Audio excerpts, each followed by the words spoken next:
यमुना नगर नाम का एक सुंदर सा गांव था, जहां की हर सुबह पक्षियों की मधुर चहचहाहट से गूंजती थी। यहाँ के लोग सरल स्वभाव के और बहुत ही मेहमाननवाज थे।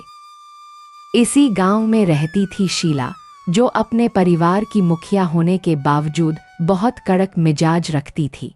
सब लोग उससे थोड़ा दूरी बनाकर चलते थे। आज घर में जरा भी सफाई ठीक से नहीं हुई है। प्रिया कहाँ रह गई, उसे इतना भी ध्यान नहीं है। शीला का इकलौता बेटा राकेश हाल ही में विवाह बंधन में बंधा था। उसकी नई बहू प्रिया बहुत ही विनम्र और स्नेही स्वभाव की थी। माँ, मैं खेत से लौट आया हूँ। क्या आपके लिए बाजार से कुछ लाना है? शीला ने जवाब तो नहीं दिया, पर उसका चेहरा नाराजगी से भरा था। राकेश समझ नहीं पाया कि माँ को क्या परेशानी है। तुझे कुछ समझ नहीं आता राकेश, ये बहू दिन भर आराम करती है, घर में कोई काम ठीक से नहीं हो रहा है। माँ, प्रिया सुबह से रसोई में लगी है। शायद वह बाकी काम करने के लिए समय नहीं निकाल पा रही होगी।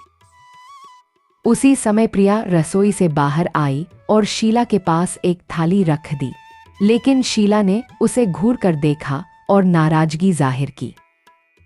माँ जी, मैंने आपके लिए चाय बनाई है, क्या आप अभी कुछ और लेना चाहेंगी? मुझे चाय वाय से ज्यादा कोई मतलब नहीं है। पहले घर की सफाई ठीक से करो, फिर घर के दूसरे काम देखो। मैं पूरी कोशिश करती हूँ, मगर सारे काम एक साथ संभालना थोड़ा मुश्किल हो जाता है। अगर कोई बात हो तो आप मुझे समझा सकती हैं माँ जी। माँ, थोड़ा आराम से समझाओ ना। प्रिया ने घर में अभी सीख ही रही है, उसे समय दो। राकेश की बात सुनकर भी शीला का मन नहीं पिघला और वह गुस्से में उठकर भीतर चली गई। प्रिया मन ही मन उस क्रोध का कारण समझने की कोशिश करती रही। पता नहीं मैंने ऐसा क्या गलत किया जो माँ जी मुझसे यूं नाराज हैं। शायद मैं उन्हें खुश रखने में नाकाम रही हूँ। समय बीतता गया, लेकिन शीला की नाराजगी कम होने की बजाय बढ़ती चली गई। वह प्रिया को हर काम में कमी निकाल कर ताने देती थी। तुमसे घर का खाना भी ठीक से नहीं बनता, न सफाई ठीक होती है, न देखरेख का कोई तरीका आता है। माँ जी, मैं सच में बहुत कोशिश कर रही हूँ। आप मुझे थोड़ा सहारा देंगी तो मैं सब ठीक कर लूँगी।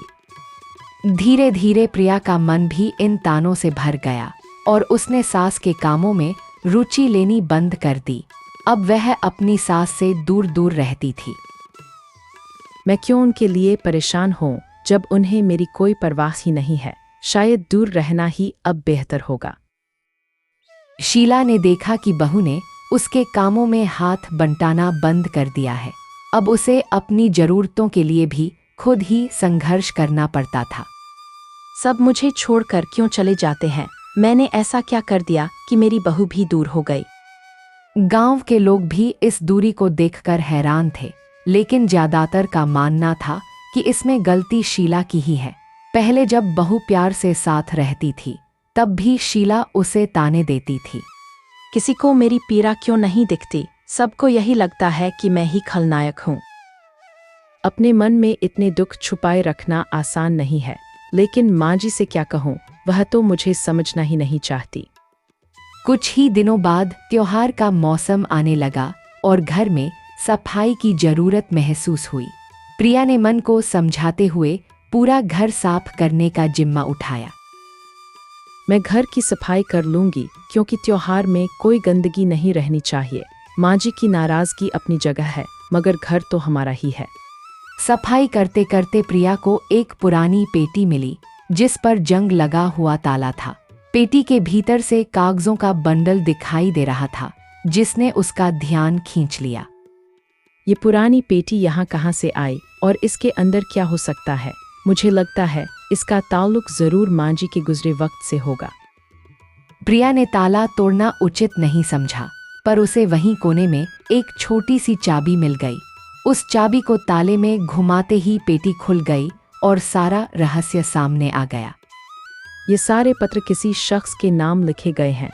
लिखावट तो माँ जी की ही लगती है और यह नाम शायद उनके पति का है।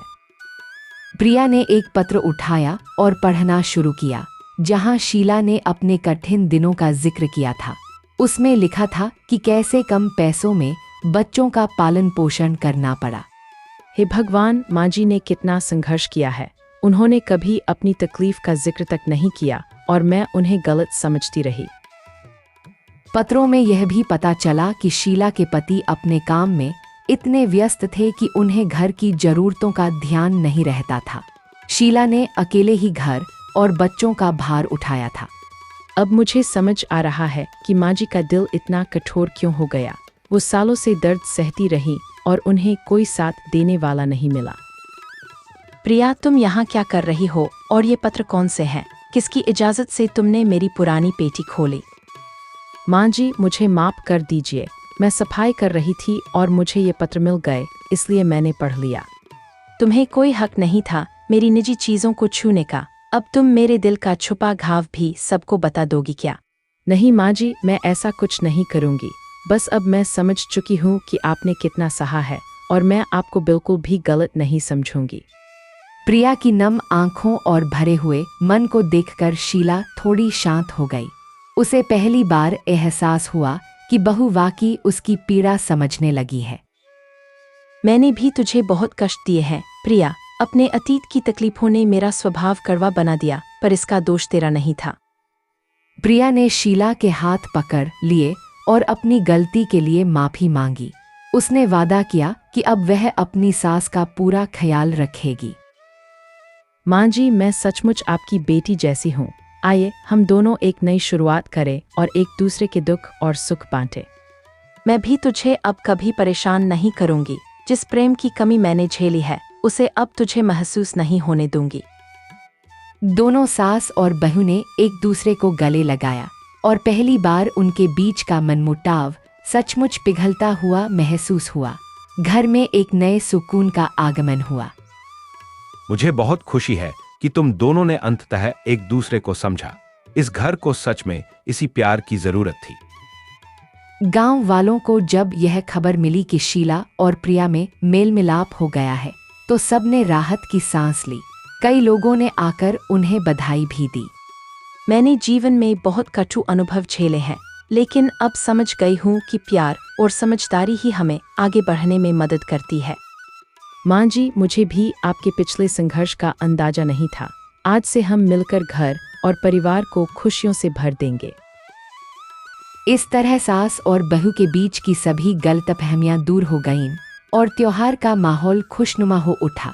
आखिरकार उन्होंने सीख लिया कि आपसी सम्मान और समझदारी परिवार को मजबूत बनाते हैं।